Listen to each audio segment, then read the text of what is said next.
Donc c'est parti, on va se créer un projet qu'on va appeler Strapi Blog. On va l'ouvrir avec notre éditeur de texte. Donc je vais lancer mon éditeur de texte. Et donc je vais ouvrir mon projet.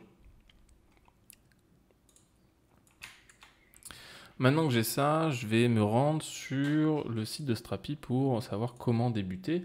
Donc je vais ouvrir mon navigateur et on va se rendre sur le site de Strapi. Je vous l'ai mis dans la description. Voilà, donc on se rend sur le Get Started. Et là, il nous explique que pour l'installer, il faut soit utiliser Yarn ou NPX. Donc moi personnellement, je vais utiliser NPX. Je vais me rendre dans mon code et je vais exécuter mon terminal.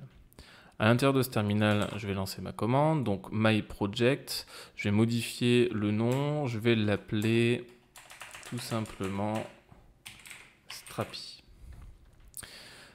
Et j'appuie sur Entrée. Voilà, donc Strapi a terminé de s'installer.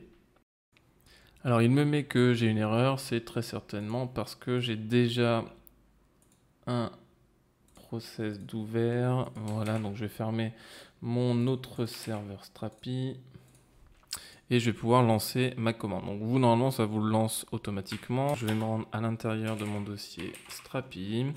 Je vais ensuite exécuter la commande npm run develop. Voilà, donc là, il m'a lancé mon serveur sur le port 13037/admin. Je vais atterrir sur cette page-là. Alors, je vous mets la page. Voilà, donc là, il va vous demander de créer un compte utilisateur. Donc moi, là, c'est pour rester en local, donc je ne vais pas mettre un login trop élevé. Par contre, le mot de passe, vous êtes obligé de mettre des caractères spéciaux, etc. Donc là, voilà. Et une adresse email. Voilà, donc là vous cliquez sur prêt à commencer et donc vous venez en fait d'installer votre back-end. Donc là on va commencer à constituer notre API. On va se rendre à l'intérieur de Content Type Builder. Par défaut, vous avez une collection utilisateur. Nous, on va se créer du coup des posts. Donc ici, dans Content Type Builder, on va créer un nouveau type de collection. Donc cette collection, ce sera nos posts. Donc ici, je vais mettre post. Donc faites attention, je vous conseille de le mettre en minuscule parce qu'après au niveau des URL de votre API, ça va poser des problèmes. Donc là je clique sur continuer, je vais mettre post au pluriel, je clique sur créer. Et donc maintenant il va vous demander d'insérer les différents champs. Donc moi par exemple, je vais avoir un champ texte pour le titre. Donc ici on va mettre title. Donc ce sera un short text. Je vais cliquer sur Finish. Alors j'aurais dû cliquer sur l'ajout d'un autre champ, c'est pas grave. On va avoir un texte enrichi avec le content de notre post. Voilà, donc je vais faire Add Another Field. Et donc on va voir également une image. Donc cette image, du coup, c'est la partie média. On va l'appeler image. Et là, je clique sur Finish. Donc ça, c'est ce qui constitue mon post. Donc là, faites attention à bien sauvegarder, sinon c'est pas pris en compte. À chaque fois que vous sauvegardez, ça redémarre le serveur. Donc là, je clique sur sauvegarder. Ça va reload mon serveur node et donc ça va me créer ma nouvelle collection post. Et donc à l'intérieur, je vais pouvoir créer mes posts. Donc là, on va essayer d'en créer un nouveau. Je vais l'appeler title 1. Ici, on va mettre du lorem. Voilà, on copie ça, on le met à l'intérieur et une image. Donc une image, add more asset. Je dois avoir des images au niveau du bureau normalement. Donc vous pouvez faire un glisser-déposer, hop, et on clique sur upload. Et je clique sur finish. Je clique sur valider. Et donc là, je viens d'insérer du coup un champ, enfin je viens d'insérer un post. Donc maintenant, si je veux accéder à cette donnée-là, je vais devoir me rendre sur le localhost 13037, voilà, et je vais faire un /post. Et là, il vous renvoie une erreur 403. Alors pour ceux qui souhaitent avoir un affichage plus, on va dire, plus joli des formats JSON, je vous conseille d'utiliser l'extension JSON Viewer qui vous permet d'afficher sous cette forme-là. Là, ce qui se passe, c'est qu'il vous dit que vous n'avez pas accès, du coup, puisque c'est protégé. Donc on va se rendre dans Rôle, Autorisation, dans Public. Voilà. Et au niveau des posts, on va ici autoriser le fait de pouvoir find sur ce chemin-là.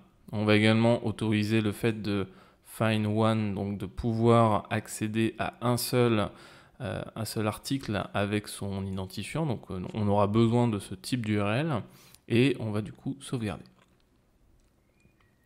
Maintenant, lorsque j'ai autorisé, donc là je viens de l'autoriser pour le public, donc pour tout le monde, je peux contrôler en fait le fait de savoir si la personne est loguée ou pas. Pour l'instant, on ne gère pas ça, mais là en tout cas, je viens d'autoriser pour tout le monde le fait de pouvoir lire les données. Ce qui fait que maintenant, quand je me rends ici, que j'actualise, je vais avoir mon article qui s'affiche. Et donc là, vous voyez que on a bien notre titre.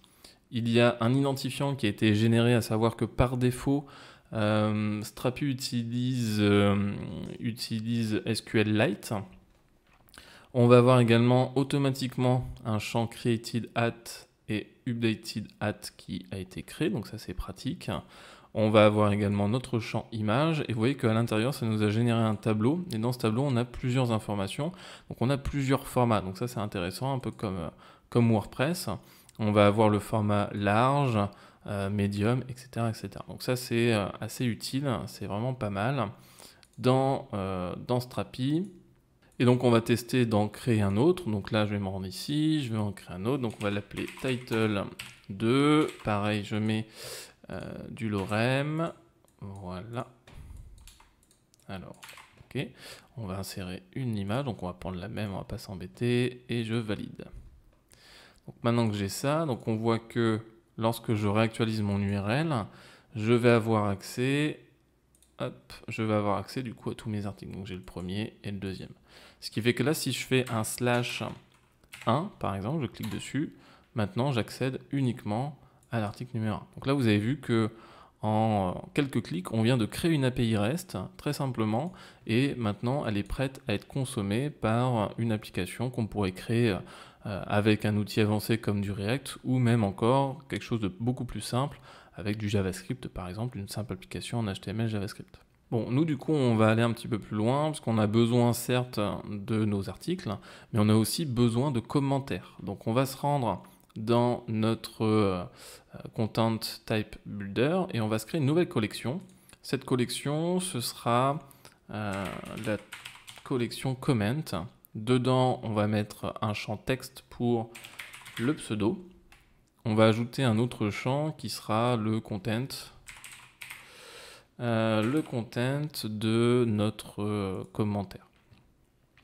Alors là, d'un côté, on a nos commentaires, de l'autre, on a nos posts. Ce qui serait bien, c'est de pouvoir relier nos commentaires à un post, puisque là, ça va être le cas. Chaque commentaire, du coup, va être relié à un post. Donc, on va se rendre au niveau de notre commentaire, on va rajouter un nouveau champ et on va ajouter une relation. Donc, cette relation, comme pour n'importe quel outil, comme dans Symfony par exemple, vous allez pouvoir faire des one-to-many, one-to-one, etc.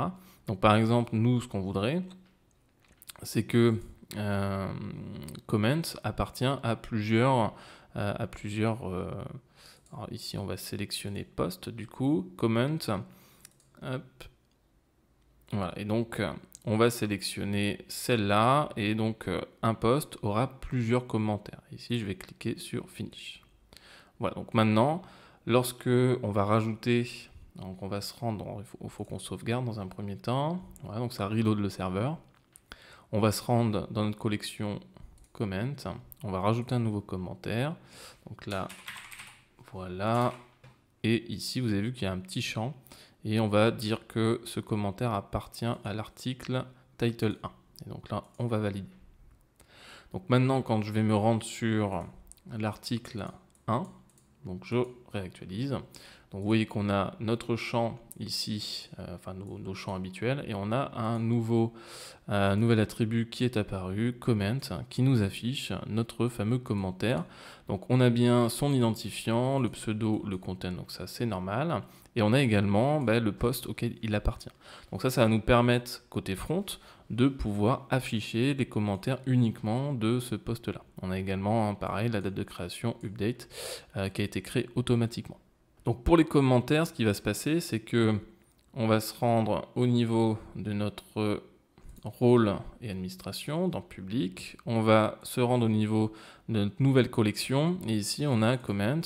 Donc on va lui dire que on aura la possibilité, que le public aura la possibilité de find wine et également de create. Voilà, donc on va pas faire de delete ni de update, ça fera peut-être l'objet d'un autre tuto sur React, mais pour l'instant on va juste faire ça, puisque nous on aura un formulaire qui nous permettra de poster des commentaires et ça va les afficher automatiquement sur notre application, donc on va lui ouvrir le droit de pouvoir le faire. Donc ici on sauvegarde. Voilà, donc là vous avez vu, on a créé très rapidement une API avec notre backend et notre API maintenant est prête à être consommée par notre application React. Donc si on fait un petit tour dans le reste, voilà, on a la partie marketplace, comme je vous en avais parlé précédemment, donc on a le plugin GraphQL. Voilà, tout un tas d'autres choses. Bon, pour l'instant, il n'y a pas encore trop de contenu. Mais là, vous avez vu, on a créé rapidement une API.